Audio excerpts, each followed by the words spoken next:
반갑습니다. 주부교실 담당 교육자 이창선입니다. 주부교실은 우리 주부들의 영적 성장과 교제의 장을 마련하기 위하여서 상하반기에 각 10주씩 진행하고 있습니다. 2022년 2학기에는 이곳 홍보관 예배실에서 주부교실을 진행하고 있습니다. 불가피한 사정으로 현장 강의에 참석하지 못하신 교우님을 위하여서 매주 알림 문자를 통해 지난주 강의 영상 유튜브 링크를 보내드리고 있습니다. 많은 참여 부탁드립니다. 주부교실의 모든 강의는 우리 교회 교우님들께서 강사로 섬겨주십니다. 한 강의 한 강의 기대하는 마음으로 참여해 주시기 바랍니다. 이제 2학기 주부교실 8번째 강의로 섬겨주실 강사님을 소개합니다. 한국교회사로 박사학위를 받으신 강명숙 집사님께서 조선 왕조의 역사와 1907년 대부흥운동이라는 주제로 강의해 주시겠습니다. 이 시간 강사님 나오실 때 박수로 환영하겠습니다.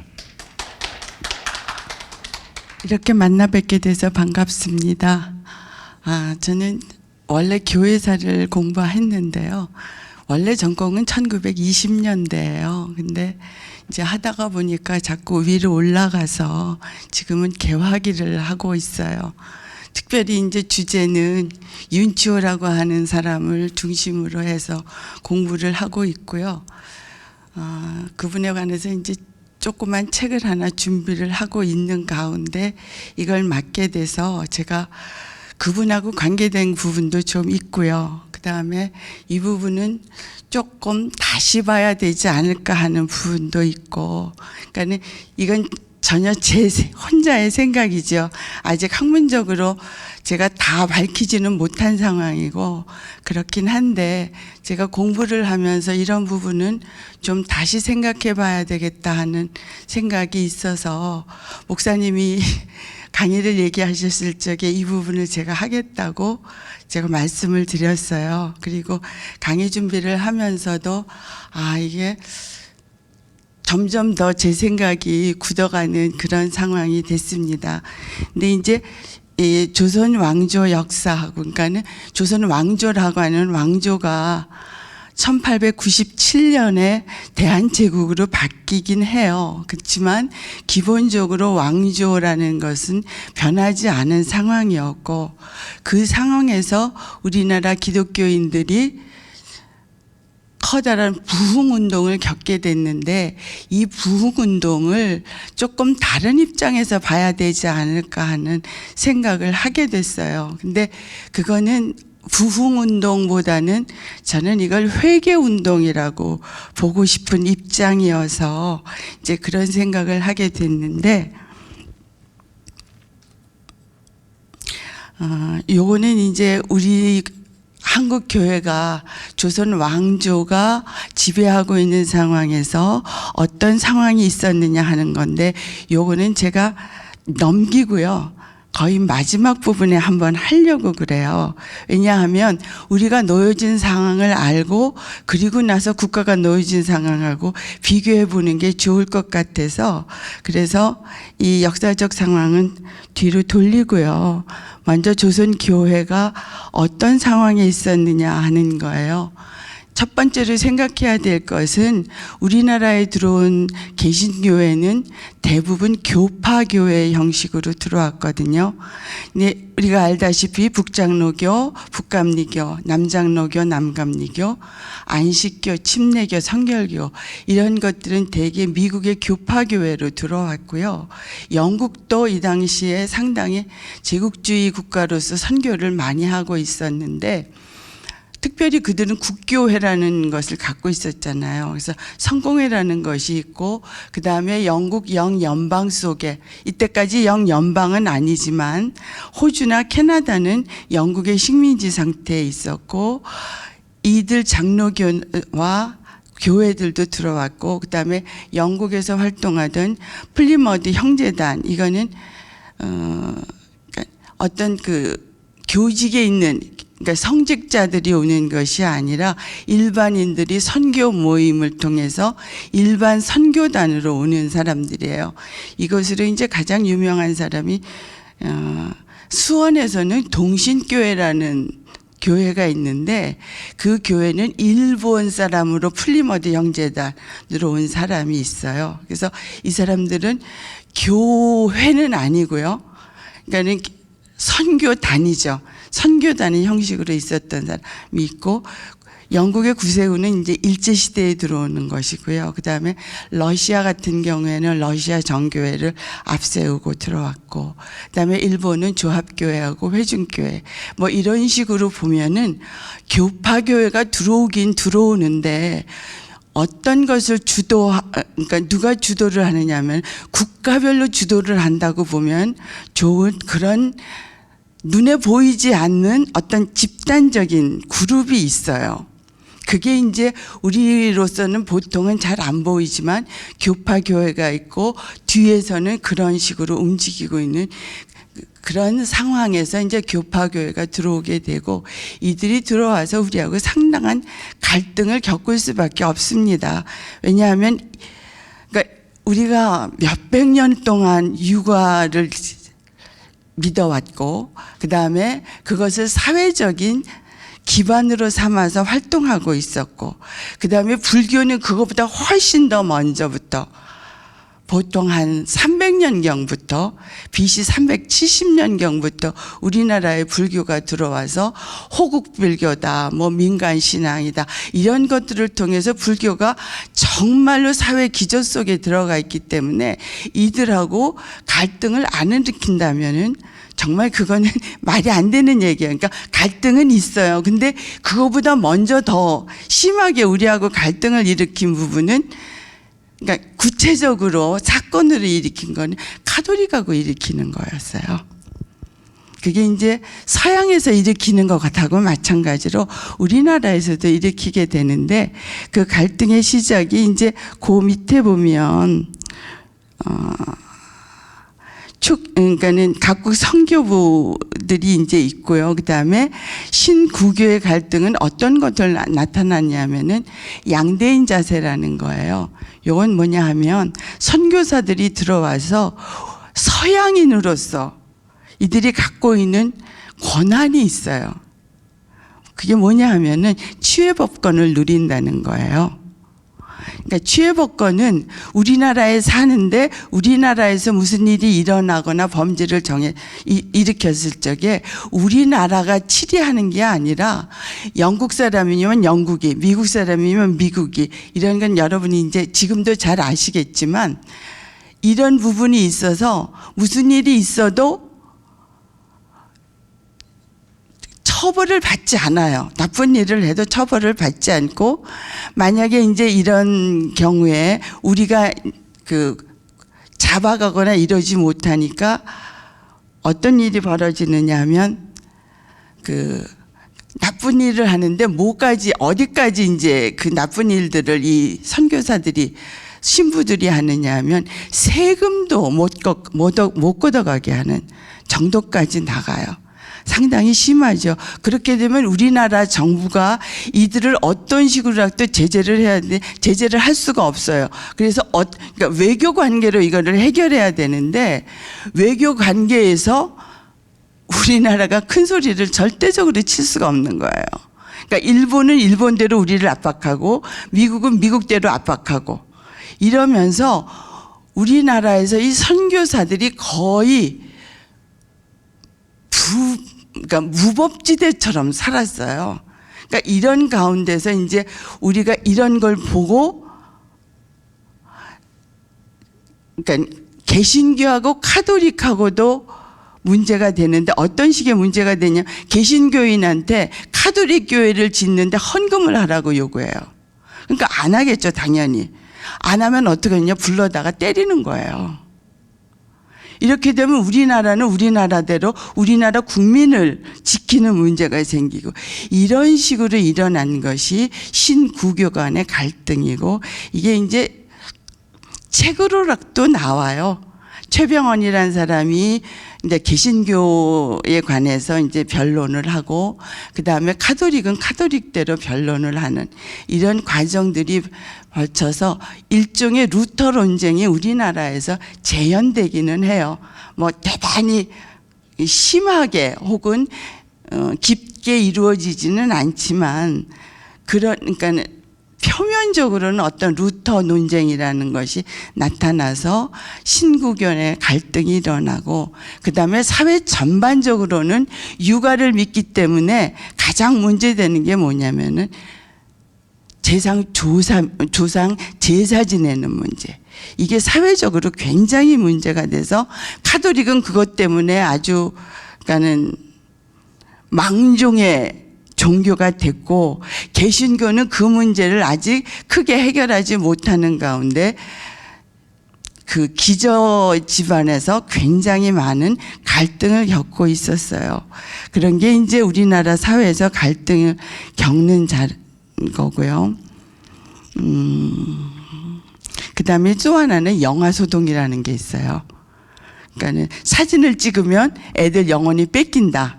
애들 저기 하고, 그 다음에 애들을 잡아다가 뭐 나쁘게 한다. 뭐 이런 식의 일들이 있어서 교회 보내는 것도 못 보내게 하고, 이런 식의 영아소동이 상당히 심하게 일어나는 그런 일들이 벌어지죠. 이제 이런 것을 거치면서, 그런데 이 양대인 자세는 오히려 개신교나 카톨릭의 선교 방편이 되기도 해요. 왜냐하면 세금을 안 내도 되고, 우리나라 세금이라는 것이 그 현감이나 이런 지방의 말단 관리들이 법대로 걷어가는 게 아니거든요. 왜냐하면 현감이나 이런 사람들이 가게 되면 어떤 일들이 벌어지냐면은, 원래는 임기가 1년이에요. 원래는 임기가 1년인데 1년을 못 채우는 일이 이 조선 말기에 가면 무지무지 많아요. 왜냐하면 그거 자체가 뭐 자리를 팔아먹는 부패의 온상이 되는데, 이걸 누구부터 시작하느냐 하면요, 주요 요직에 있는 사람만 하는 게 아니고, 민씨 집안만 하는 게 아니고 왕 자신이 해요. 왕 자신이 그것을 자기 황제 곡간 채우는 방법으로 사용해요. 그러니까 하루에도 100명씩 현감을 내보낸다는 얘기가 나올 정도로 조선 말기에 부패가 무지무지 심해서 이 사람들은 가기 전에 쫓겨날 수도 있어요. 지방 관리들이. 그렇기 때문에 일단 도착하면 뭐를 해야 되냐면은 본전 뽑아야 돼요. 그러니까 세금이라는 게 수시로 걷어요. 수시로 걷는데 그것도 안 되면 자기 아버지 송독비 만드는 비용 내라. 그 다음에 저수지 만들 때 드는 비용 내라. 이게 이제 동학에서 일어나는 일들이 되는 건데, 이런 식으로 그러니까 세금을 걷어가요.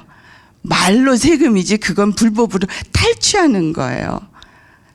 근데 이런 일들이 벌어지니까 국민들이 어디에 숨냐 하면 카톨릭 신부 밑에 숨으면 못 뺏어가요. 교회 가도 못 뺏어가요.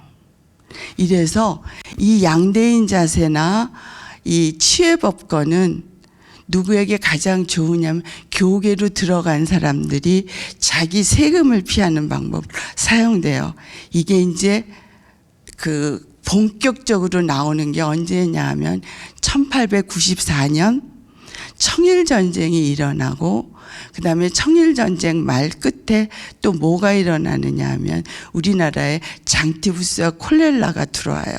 장티푸스 콜레라는 원래 우리나라에 있던 병이 아니에요. 그러니까 우리나라가 선교사들이 와서 더럽다고 마구 욕을 했다고 그러는데, 그래서 생긴 병이 아니고 그거는 전쟁이 일어나면서 들어온 병이에요. 전염병이에요. 근데 이걸 우리나라가 제대로 대응을 못하니까 이게 선교사들의 활동이 여기서 굉장히 활발해지죠. 그러니까는 전쟁으로 생명을 구하는 거, 질병으로부터 생명을 구하고 재산을 구하는 거, 또 하나 요거보다 먼저 전쟁 일어나기 전에 있었던, 그러니까 청일전쟁이 8월 달에 1894년 8월 달에 일어나거든요. 근데 1894년 초반에 평양에서 한석진이나 김창식을 통해서 선교 본부를 만들 집을 구입을 해요. 근데 이거를 원래 외국인은 우리나라 땅을 살 수 없어요. 집도 살 수 없고 법적으로. 그러니까 불법이니까 한석진이나 김창식의 이름으로 이걸 대신 산 거거든요.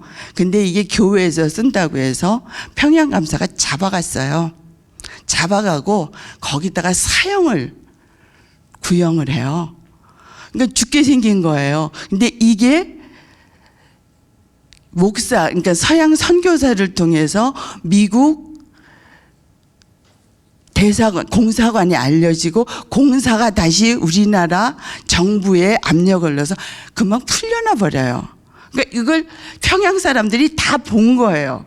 그 전까지는 영아소동이 일어나죠. 그 다음에 또 뭐라 그래야 되나, 제사 지내지 못하죠. 이런 것 때문에 1885년에 처음 아펜젤러하고 언더우드가 우리나라에 들어오지만 10년간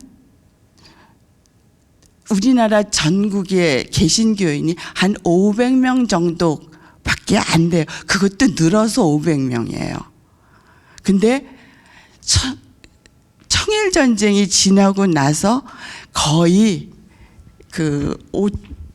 제가 이 숫자를 기억을 못 해가지고 그러는데, 예, 여기 보면 청일전쟁 끝나고 나서 1897년경이 되면 2000명대가 되죠. 이렇게 늘어요. 그 전에 보면 정말 좁잖아요. 다 합해봤자 1000명 될까 말까 하는데 장로교나 감리교나 1897년이 가면서 96년, 97년이 가면서 확 늘어요. 이게 바로 그 양대인 자세하고 관계된, 그러니까 서양 사람들하고 같이 가면 내 생명도 구하고 재산도 그러니까 뺏기지 않을 수 있고, 이런 식의 생각 때문에 평양에서 교인이 확 늘어요. 이게 어디까지 가느냐 하면 그러니까 러일 전쟁 가면 더 그래져요. 러일 전쟁이 1904년에 시작해서 1905년까지 가는데 사실상 우리나라에서는 전쟁이 별로 안 일어나요. 우리나라는 어디에서만 일어나냐? 인천 제물포항에서 러시아하고 일본하고 싸우고, 그러니까 그 청일전쟁 때도 아산만에서 일본하고 청나라하고만 싸웠어요. 그리고 성안에 올라와서 조금 싸웠지만 우리나라 사람들은 이 전쟁에 크게 뭐 다치거나 손해본 거 별로 없어요. 오히려 전쟁을 하기 위해서 철도를 놓거나 토지를, 그러니까는 그 군사들이 머무르는 장소가 필요하잖아요. 그러니까 토지를 증발을 해야 돼요. 그리고 지나가면서, 그러니까 우리나라를 먼저 먹고, 일본은 먹고 가거든요. 그러니까 인천에 오는 거 왔다가 육지에서 싸우고 나서는, 청나라하고 싸우고 나서는 어디로 급막 들어가냐면 경복궁으로 들어가 버려요. 그러니까 왕을 꼼짝 못하게 하고 우리나라 정부를 그대로, 그러니까 자기네들 전쟁에 이용하기 위해서 우리나라를 지나가기는 해요. 근데 우리나라에서 전쟁을 벌이지는 않아요. 그러니까 우리나라 사람들은 청일전쟁이나 러일전쟁 때 크게 전쟁의 피해를 보는 건 평양에서만 있는 일이에요. 그러니까 평양에서는 어떤 일이 벌어졌느냐 하면은 청일전쟁 때 청나라하고 일본하고 되게 결전을 벌여요. 왜 그랬냐 하면 청나라가 우리나라에서 일본을 쫓아내려고 그랬는데 중간중간에서 그러니까는 제물포에서도 졌고 성안 전투에서도 졌고 아산 전투에서도 졌어요. 그러니까 육지에서 진 거예요. 그래서 모든 병력을 어디로 뽑았느냐, 평양으로 뽑아서 평양에서 일본하고 결전을 벌인다 해서 이때 평양이 굉장히 쑥대밭이 됐죠. 특별히 대동강 전에 선교리라고 하는 곳에서 엄청난 그 전쟁이 일어나서 우리나라 사람도 이때는 좀 많이 다치기도 하고 해요. 하지만 그 외에서는 크게 전쟁을 벌어지지 않아서 럴 전쟁이나 이럴 때 그러니까는 외국의 뭐라 그러나 카툰 있잖아요. 카툰 같은 거 보면 우리 사람들은 장기 두고 있어요. 이런 식의 일들이 벌어지는 게 이제 청일 전쟁이고 러일 전쟁인데, 이 시기에 우리나라 사람들은 정말 교회로 몰려들기 시작을 해요. 그러니까는 이 사람들이 교회에 온 거는 하나님 믿으려고 왔다고 하는 건 어떻게 보면 진짜 머릿속에나 있을 수 있는 그런 얘기지, 진짜 하나님 믿으러 온 거 아니라고 봐도 말만큼 많은 사람들이 재산하고 생명을 구하기 위해서 여기 들어왔어요.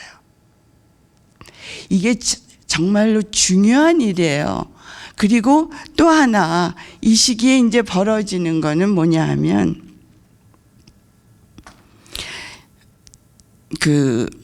교회라는 게 들어오면은 일종의 조직이 들어오는 거잖아요. 그러니까 조직이 들어오면 그 사회도 그것이 움직일 수 있는 조직이 필요해요.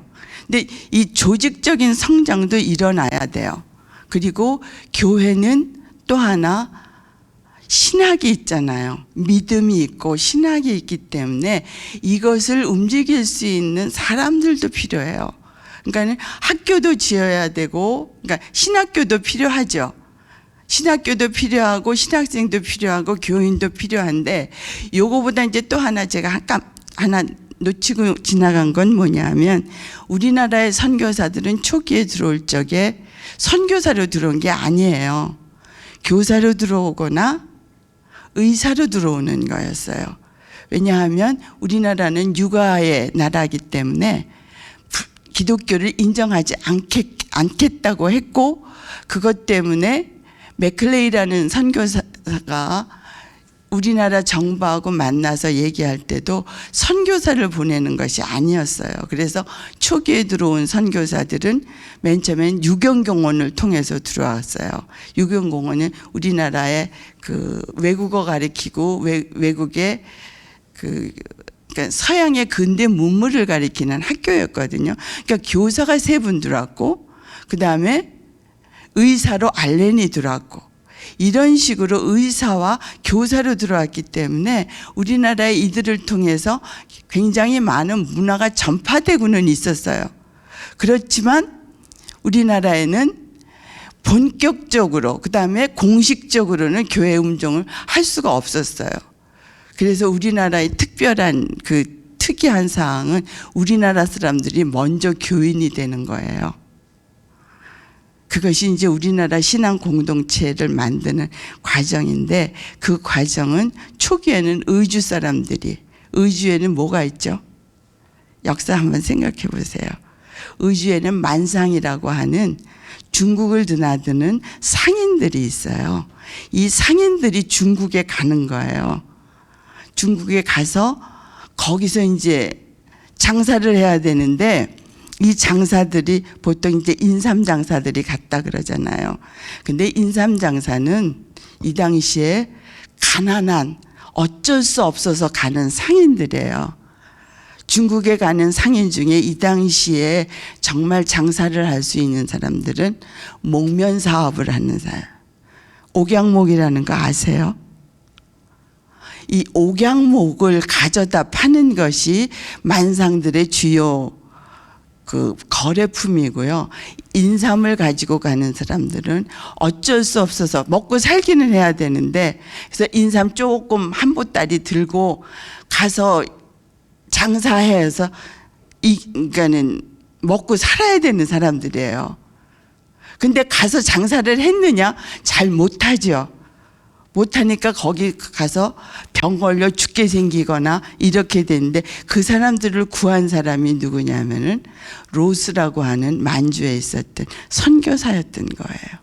이들을 통해서 우리나라 사람들은 먼저 기독교를 알게 됐고 거기서 성경을 번역했고 그렇게 해서 갖고 들어오는 거예요.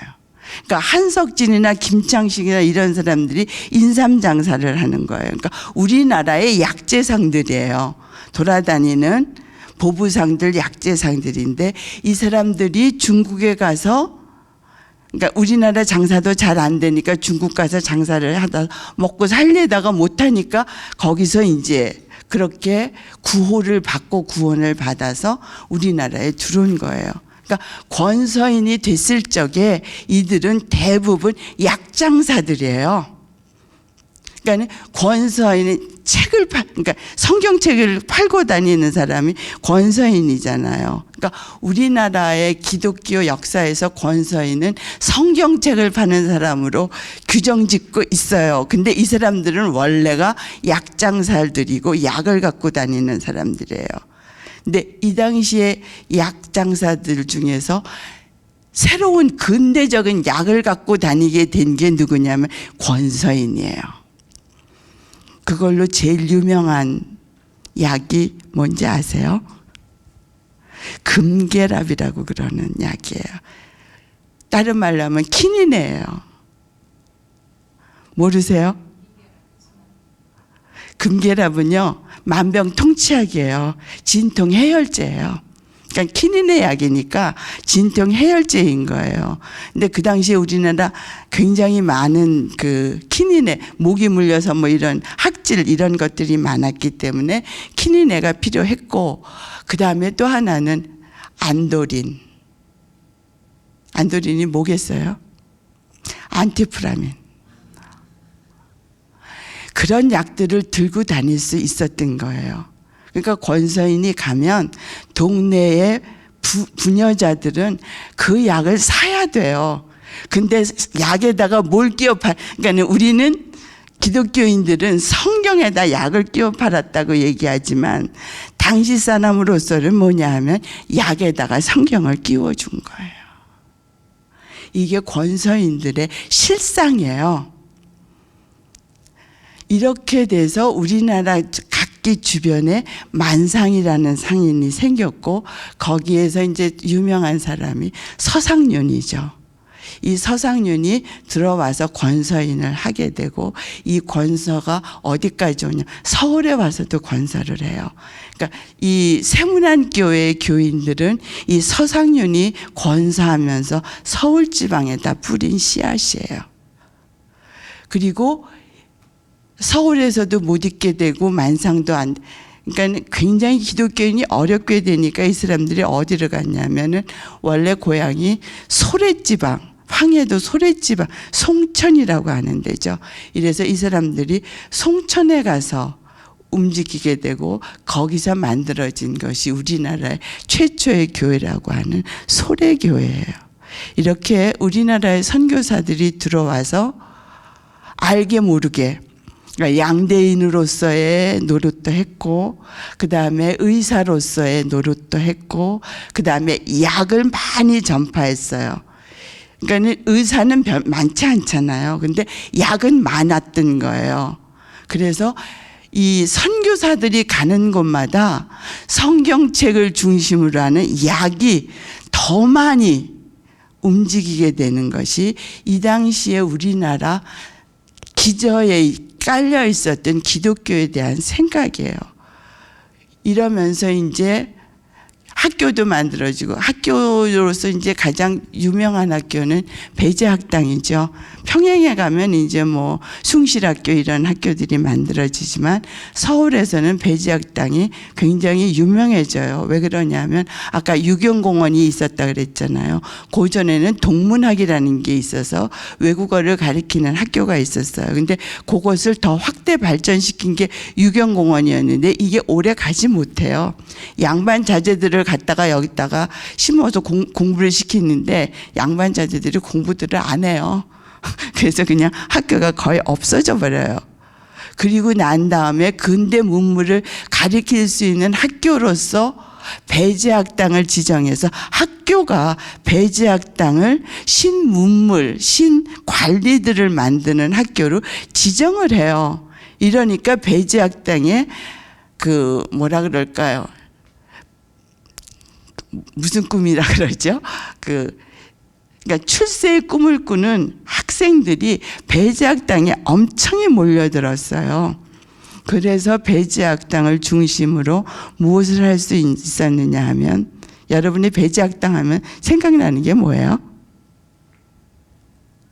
독립협회 생각 안 나세요? 이 독립협회의 동원 부대로서 이 배제학당 학생들이 활동을 했거든요. 그러니까 독립협회를 움직일 수 있는 기본 바탕이 배제학당이었던 거예요.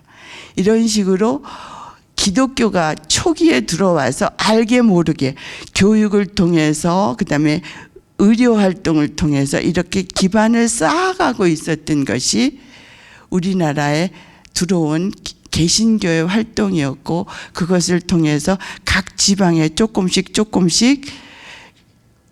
그러니까 자발적인 기독교인이에요. 우리나라 기독교는. 어떤 교수님은 성경적인 기독교다라고 얘기하는 부분도 있고, 왜냐하면 그 만주에 갔다가 로스 선교사를 만나서 성경 번역을 해가지고 들어왔잖아요. 그러니까 그 성경을 쓰지는 못했어요. 왜냐하면 그 성경 번역이 평안도 사투리로 돼 있어요. 그러니까 만주에 있었던 사람들이 가가지고 번역을 했기 때문에 내용이 평안도 사투리로 돼 있어요. 그러니까 우리나라 전국적으로 쓰기는 어렵잖아요. 이렇게 돼서 국내에서 다시 번역 작업을 하거든요. 그러니까 그러기 전에는 이 사람들이 성경을 가지고 들어왔고, 또 하나는 일본에 갔던 이수정이라는 사람이 있어요. 근데 이 이수정이라는 사람이 어떻게 일본을 갔느냐 하면, 우리나라 이모군란 때 우리나라 민비가 저 청주 저쪽으로 혼자 도망갔었잖아요. 그 도망갈 때 업고 간 사람이에요. 업고 가서 너 뭐 해주랴 했더니 나 외국에 가서 공부하게 해달라 그래서 그 사람이 일본에 가서 공부를 하는데, 그때 이제 가가지고 한역 성경을 가지고 뭘 하느냐 하면 마가복음을 번역을 해갖고, 그 이후에도 몇 개 더 번역을 해서 일본을 통해서도 우리는 성경을 먼저 번역을 했고, 만주의 로스 선교사를 통해서도 성경을 번역해서 우리나라의 교회가 쓰기 전부터 성경을 갖고 들어온 진짜 특이한 민족 중에 하나죠. 그래서 성경적인 기독교라는 의미를 그렇게 해서 쓰고 있어요. 그 다음에 세례를, 그러니까 우리나라의 교회가 쓰기도 전에 우리나라에는 이미 누가 있었냐면은 교인들이 있었던 거예요. 특별히 이제 그 교인들 중에서도 압록강 건너에 있는 사람들이 있어요.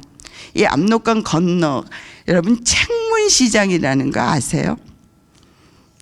우리나라에서 그러니까는 상인들에게 외국 무역을 할 수 있도록 공식적인 무역 루트가 있는데, 그게 만주에서는 책문시장이라는, 책문 후시도 있고, 후시는 이제 밀무역이고요. 책문시에서 이제 그 무역을 하는데, 그 책문이라는 게 어디냐 하면 압록강, 지금은 압록강이 우리나라하고 중국하고 국경이잖아요. 근데 옛날에는 압록강 건너가도 중국이 아니에요.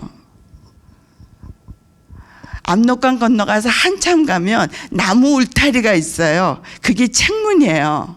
나무 울타리가 있는데 거기부터 정식으로 중국 관원들이 우리나라 사람이 들어가는 것을 검사를 해요. 그러니까 거기까지는, 그러니까 책문이 있는 데까지는 거기는 중국 땅이라고 생각 안 해서 우리나라 사람들이 다 건너가서 살아요. 그게 서간도 지방이고 그다음에 북간도 지방이고 그런 거예요. 그러니까 간도 지방이 옛날에는 우리나라 땅이었던 거예요.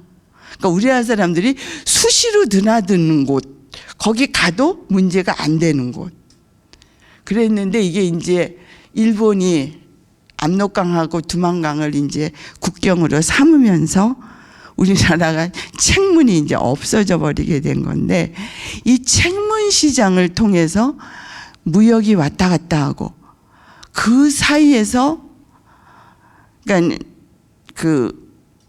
거기에 살던 그러니까 국경, 우리나라 아니고 중국도 아닌 땅에 살던 사람들 사이에 엄청난 그 교회가 전파가 돼요. 근데 이것도 누구냐면 인삼 가지고 갔던 상인이 진짜 거기 가서 죽게 생긴 거를 로스 선교사가 살린 거예요. 그래서 이 사람이 성경 들고 거기 가가지고 팔아서 그 지방에 많은 그 교인들을 얻게 되고, 나중에 언더우드나 이런 사람들이 1885년에 들어와가지고 선교 여행을 가거든요. 선교 여행을 가서 그 사람들한테 그냥 세례 주고 오는 거예요. 그러니까 우리나라는 선교사가 들어오기 전에 이미 다 교인들이 만들어지고, 그것이 몇 명 안 되지만 교회가 그런 식으로 쓰고 있었고, 그리고 나서 우리나라에서 본격적으로 이제 선교가 가능해진 게 이제 85년 이후, 그것도 아니에요. 1882년 미국이 본격적으로 들어와서, 그러니까 그 1882년에 우리나라하고 미국하고 외교 관계를 통상 수호 조약을 맺잖아요. 그때도 잘 못해요. 그게 거의 완벽하게 풀린 건 언제냐 하면은 1886년에 우리나라하고 프랑스하고 통상 수호 조약을 맺으면서 그때부터 거의 완벽하게 풀릴 수 있게 돼요. 그때부터 카톨릭이 교회를 공식적으로 할 수 있게 되거든요. 잠깐만요. 입이 말라서요.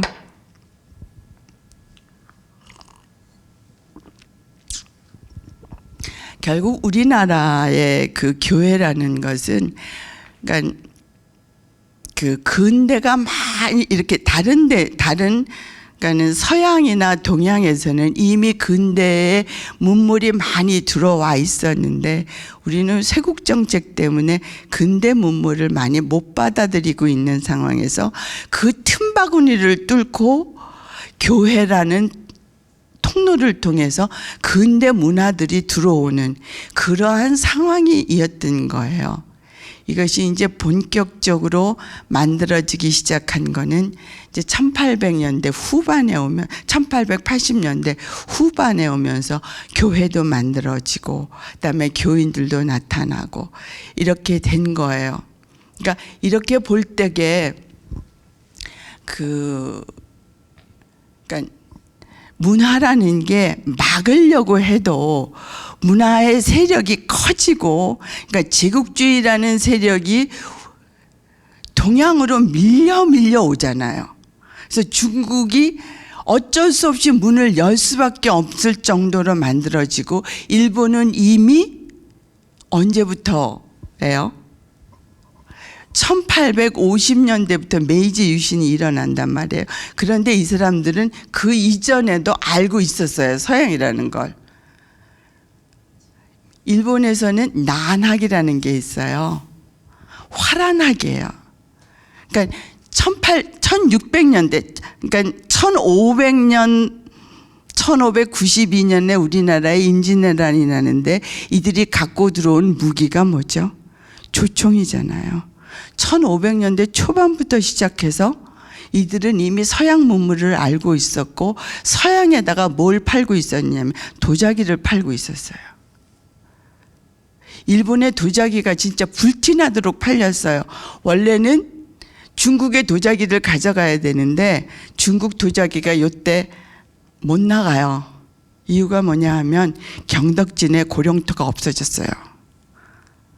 그러니까 경덕진이 중국 도자기의 중심지거든요. 근데 여기서 고령토를 캐서 도자기를 만들어서 서양에다 팔았던 건데, 이 고령토가 없어서 이 경덕진이라는 도자기 생산지가 없어져 버린 거예요. 그러니까 그것을 대신하는 게 일본이었던 거예요. 그래서 일본이 도자기를 이때 엄청나게 팔았어요. 그래서 도자기 하나하고 총 한 자루하고 바꾸는 식으로 했기 때문에 임진왜란 때 우리나라에서 도자기 공들을 데려간 거예요. 이런 식으로 일본은 이미 서양 문물에 대해서 많이 알고 있었고, 그것도 그들은 뭐를 통해 어떤 부분을 가장 그러니까 많이 받아들였냐면 의료 부분이에요. 일본도. 그러니까 병이 났는데 서양 의술을 쓰니까 고쳐진단 말이죠. 그러니까 병은 어쩔 수 없는 거잖아요. 고치는 것이 제일 좋은 거잖아요. 그래서 그러니까 일본도 의료를 중심으로 해서 그러니까 서양 의사는 일본 어디든지, 일본의 데지마라는 곳 아시죠? 나가사키에 데지마라는 곳이 있는데 진짜 조그매요. 우리나라 그 부산에 있는 외관보다도 더 조그매요. 외관은 나중에 한 10만 평 정도 커지거든요. 근데 요거는 한 10,000평 될까 20,000평 될까. 그 나가사키 항 밖에다가 인공으로 섬을 만들어요. 그래서 거기에만 네덜란드 사람이 살도록 만든 땅이 있는데 그걸 데지마라고 그래요. 그래서 이 데지마에만 사는데 거기에 있는 의사는 그 밖에 나가사키를 마구 돌아다닐 수 있어요. 그 정도로 일본에서도 서양 의술을 받아들이는, 이렇게 해서 결국 우리나라 주변까지 이미 서양 문화가 밀려들고 있었던 거예요. 우리만 모르고 있었는데 그것도 우리나라에서는 옥양목이라고 하는 서양의 목면을 통해서 우리나라에도 들어오고 있었어요. 그러니까 어쩔 수 없이 문은 열리고 있었던 거예요. 그것을 가장 많이 그러니까는 그 조직적으로 이용할 수 있었던 것이 개신교회였던 거예요. 우리나라는. 이런 면에서 이제 개신교가 어떻게 활동할까를 이제 우리는 보게 되는 것이죠. 이제 지금까지 얘기한 대로 학교도 많이 졌죠. 우리가 알고 있는 배제학당, 이화학당, 경신, 그다음에 정신 뭐 이런 식으로 쭉 해서 서울에도 엄청난 학교들이 만들어졌고, 평양은 평양대로 숭실학교를 비롯해서 평양신학 뭐 이런 것들이 다 만들어지고, 이러니까 우리나라에서 이 교회가 정말 어떻게 보면 문화의 통로로 작용했기 때문에 아까 얘기한 대로 생명과 재산, 그 다음에 질병을 구해줄 뿐만 아니라 이제는 뭐까지 해줘요? 미래의 문화까지 담당해 줄 수 있는 것이 교회가 된 거예요. 근데 이러면서 이제 어디로 갔느냐? 원산 부흥으로 가는 건데, 원산 부흥 운동은 이제 누구로부터 시작이 되느냐 하면은 그 원산에 있었던 남감리교 선교회 선교사들, 그리고 거기에 그 촉매제로 작용했던 사람이 만주에 있던 선교사예요. 만주에 있던 선교사는 1900년에 엄청난 위험을 겪었어요. 중국에서 일어난 사건이 뭐냐면 의화단의 난이라는 건데요. 이 의화단의 난에서는 서양인들, 그러니까는 국경 밑에 있는 지방에서부터 이게 일어난 일종의 난인데요. 중국 사람들이 서양인만 보면 잡아다가 죽이는데요. 그 죽이는 게 정말 잔인해요. 삶아서 죽이기도 하고요. 정말 어마어마하게 무서운 일들이 1900년 중국에서 벌어졌는데, 이때 유명한 여자가 하나 있죠. 중국을 다스리는 서태후가 이거를 의로운 활동이라고 인정을 해줘요. 그러니까 이 의화단이 정말 겁 없이 마구 서양인들을 잡아다 죽이고, 그렇게 되니까 이 당시에 가장 많이 와 있었던 사람이 서양인들하고, 그러니까 선교사하고 외교관들이잖아요. 이 사람들이 북경에 갇혀 살았어요. 이게 뭐냐 하면 영화로 된 게 북경의 55일이에요. 한번 영화 찾아보시면 있을 거예요. 근데 요거를 구해준 게 또 누군지 아세요? 일본 사람이에요. 이때 일본이 이 서양 사람들한테 굉장히 좋은 인상을 심어요. 그러니까 북경에 진짜 공사관 주위에 자기네 갖고 있던 군대 세워가지고 겨우 서양인들이 거기 몰려서 이제 그 목숨을 부지하고 있었거든요. 그게 55일이었던 거예요. 그거를 해결해 준 게 일본 군이었고, 그 다음에 또 하나는 러시아가 이 밑으로 내려와요. 러시아가 만주를 점령해 버려요. 이때 철도를 놓고 있었거든요. 시베리아 철도하고 여순까지 내려오는 그 지선이었는데 그걸 동청철도라고 부르는데 그 지선을 놓고 있었기 때문에 러시아는 자기네 나라 철도를 보호하기 위해서 군대를 여기에 이제 주둔을 하게 돼서 이 두 나라가 중국에 있었던 의화단 난을 진압해 준 거예요. 이런 어려움을 겪었던 선교사가 원산에 와서 있으면서 기도회를 하게 된 거예요.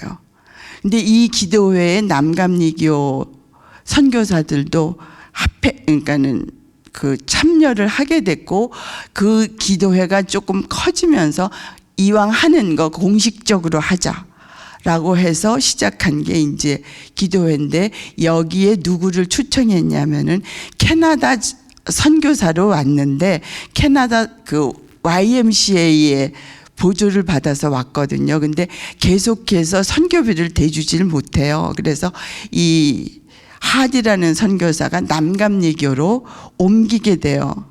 남감리교로 옮기게 된 거는 이 함경도하고 강원도 이 개성이 남감리교 선교지로 선교 분할을 받은 거예요. 그래서 그쪽으로 들어오게 됐는데 이 남감리교는 누가 가지고 온 그 선교회냐 하면 우리나라의 윤치호라는 사람이 갖고 오게 된 거예요.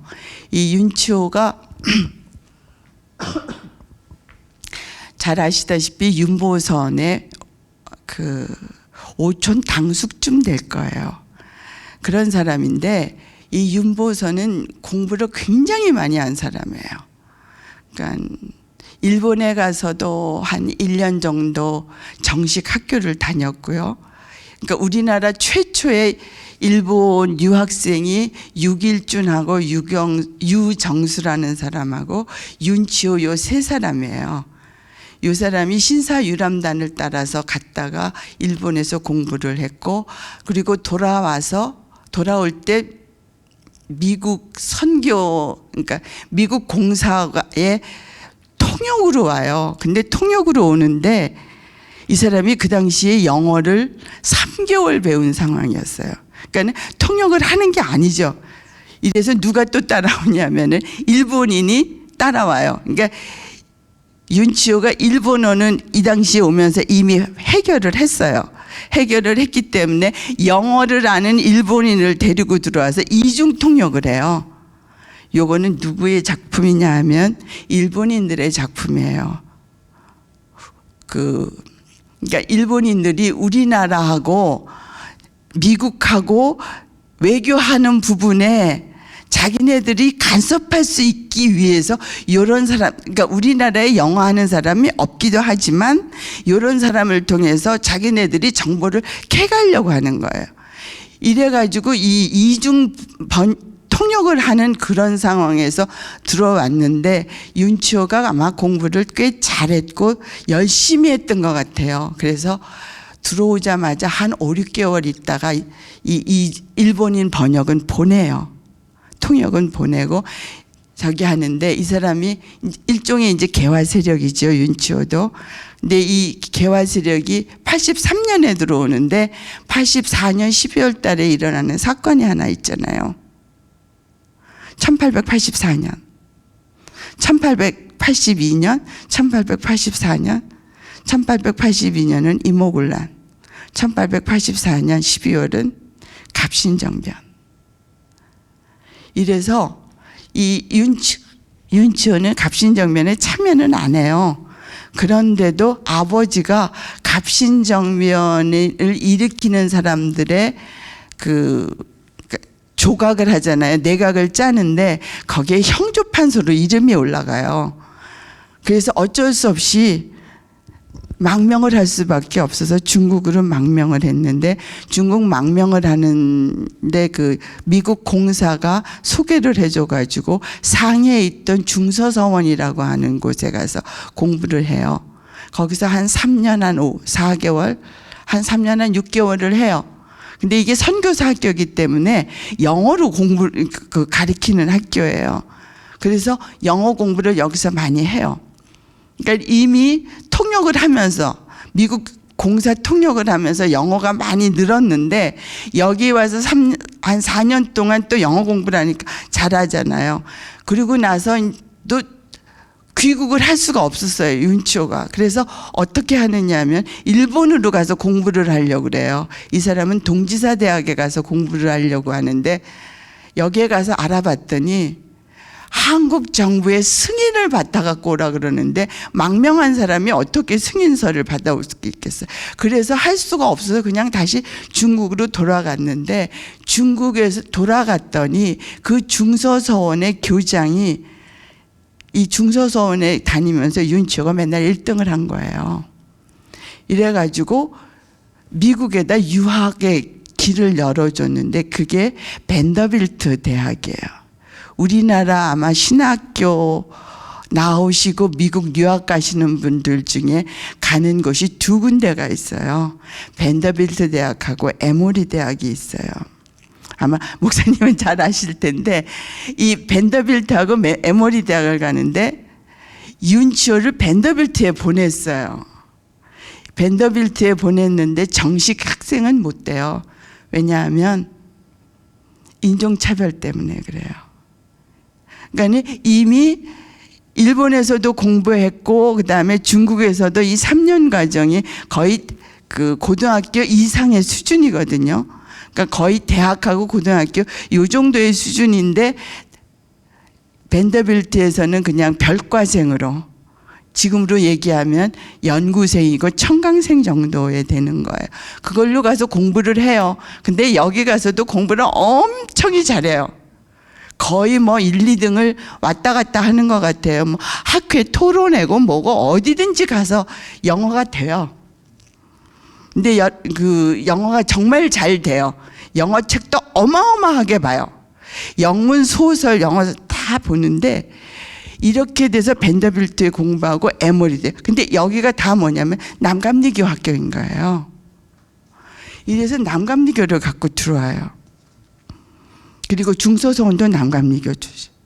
이래서 이 윤치호가 남감리교를 갖고 그러니까는 오려고 하는데 남감리교는 이 당시에 힘이 없어요. 왜냐하면 남북전쟁이 일어난 후에 남부는 졌잖아요.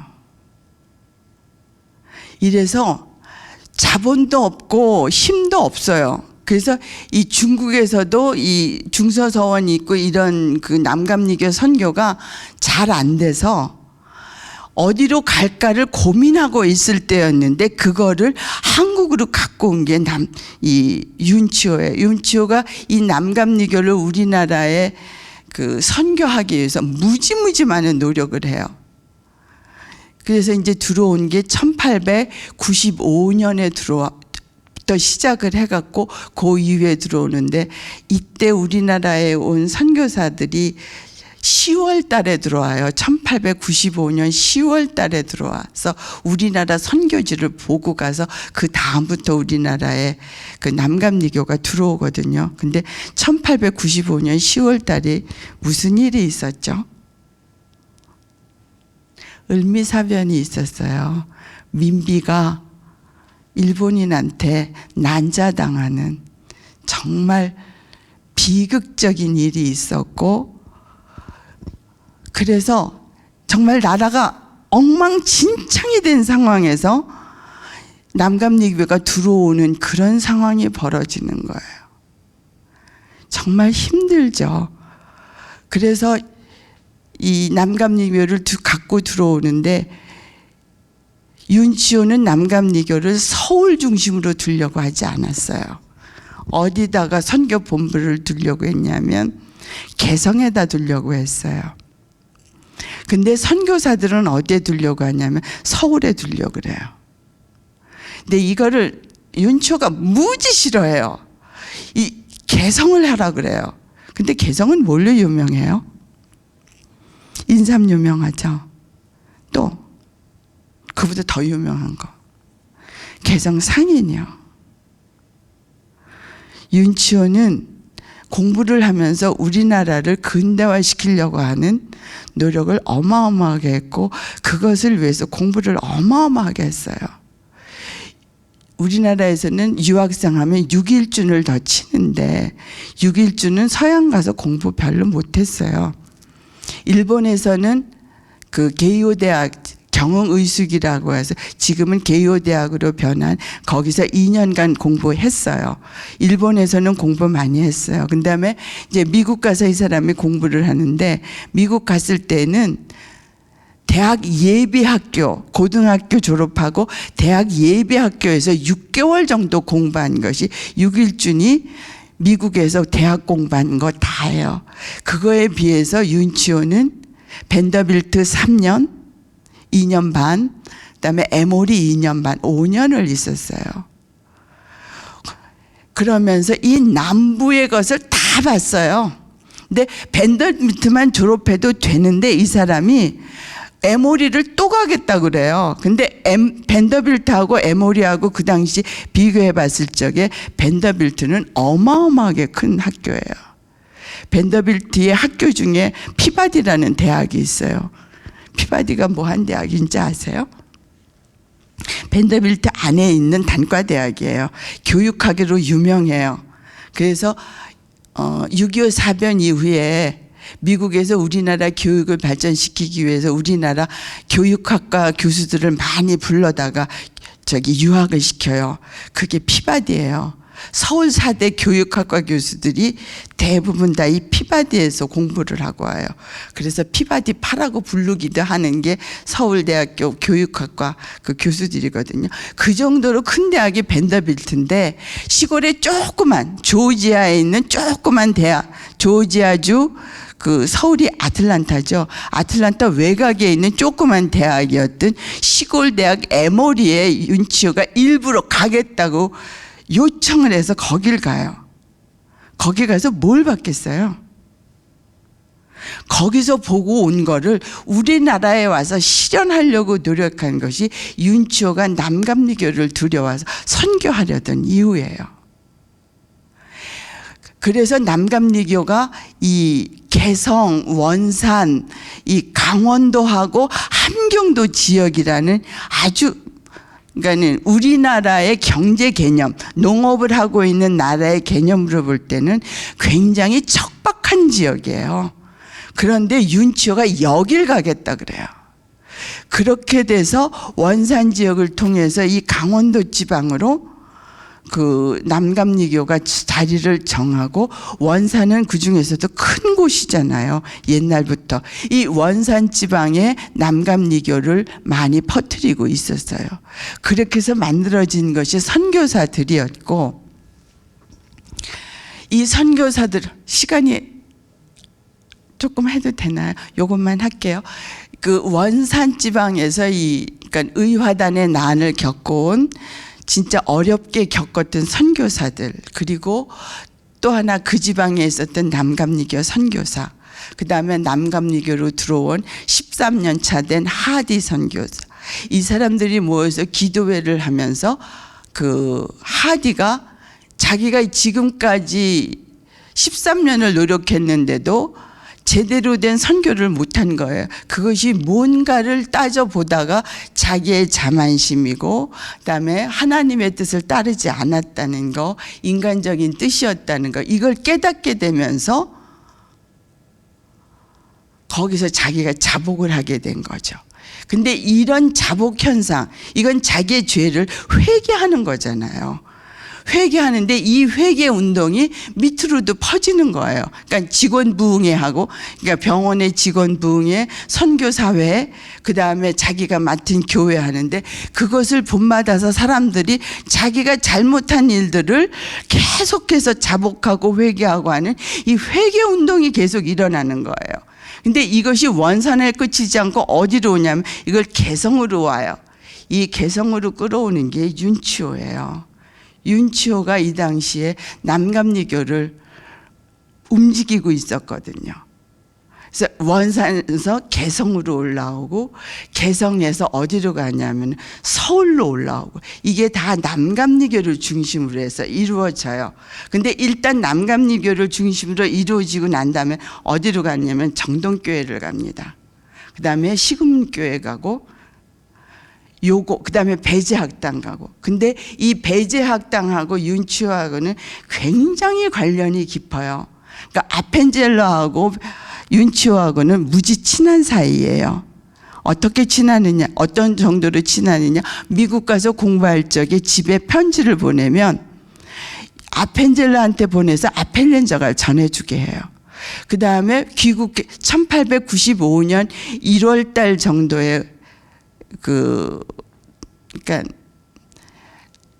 벤더빌트 졸업하고 에모리 졸업하고 그리고 나서 또 귀국을 못해요. 그리고 그래서 상해에 가서 중서서원에 가서 보조교사로 선생 노릇을 하고 있다가 1895년 1월 달에 박영효가 정권을 잡으면서 을미개혁의 일환으로 들어오게 돼요. 을미개혁의 개혁에 참여하는 그 일종의 신진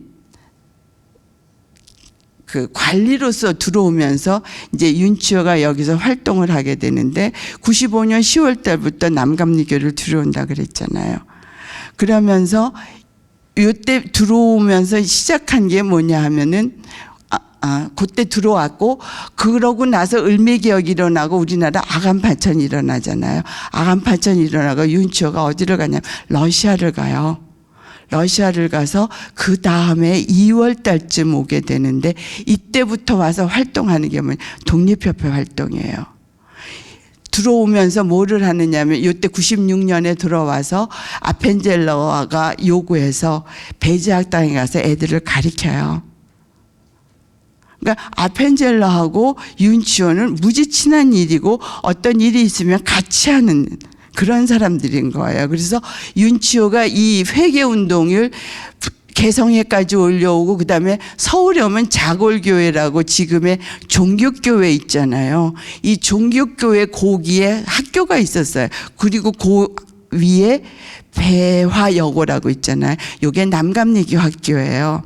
이 주변을 중심으로 해서 서울까지 윤치호가 그걸 끌고 오니까 그걸 받아준 게 아펜젤러예요. 그래서 정동감리교회, 그 다음에 배제학당, 그 다음에 수구문교회 이런 식으로 해서 북감리회로 이게 옮겨붙은 거예요.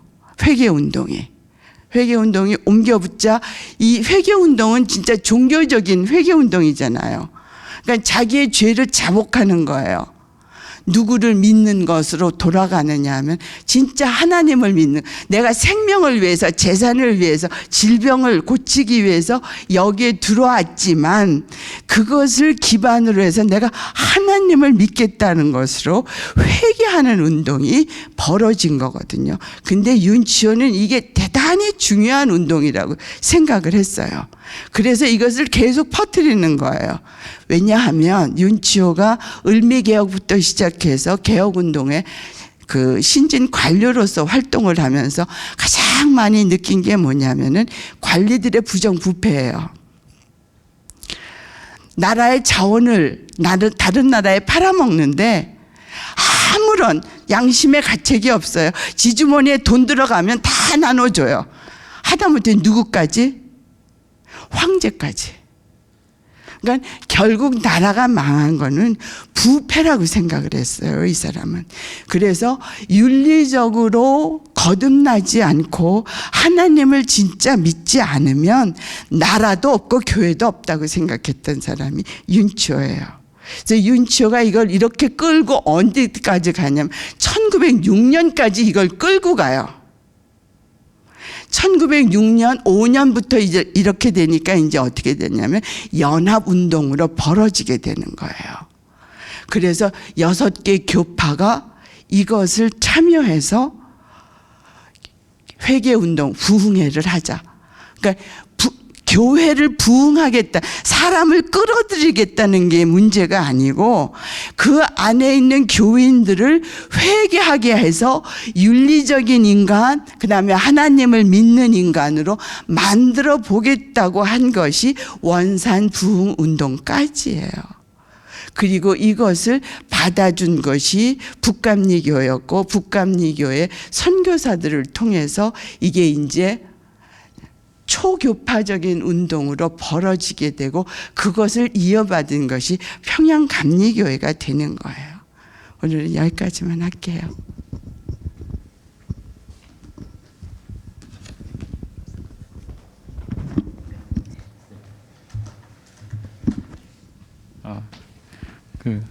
또 오늘 강의를 통해서 초기 이제 마지막 조선 그 왕조의 역사, 또 계속해서 이어지는 또 온산 부흥운동까지 이어지는 부분들을 함께 나눌 수 있는 시간이었습니다.